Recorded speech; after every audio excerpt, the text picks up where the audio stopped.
Assalomu alaykum futbol muxlislari. Bugun sizlar bilan futbol olamidagi eng so'nggi yangiliklar bilan tanishib chiqamiz.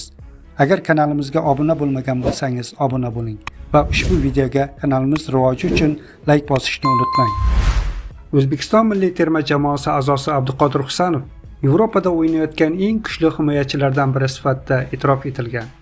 22 yoshli futbolchi keyingi paytlarda transfer o'yinlari arafasida turli klublar nishoniga tushmoqda.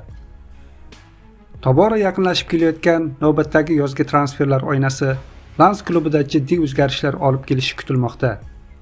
Chunki bu mavsum Fransiya chempionati yuqori divizionida katta kashfiyotga aylangan markaziy himoyachi Samson Baydu allaqachon Yevropaning yirik klublari qiziqishiga sabab bo'lmoqda. Bu transfer hatto Abduqodir Husanovning Lens safiga kutilmagan qaytishiga ham turtki bo'lishi mumkin. Baydu transferi bo'yicha hozirgi vaziyatdan kelib chiqib yana bir ssenariy yuzaga kelishi mumkin.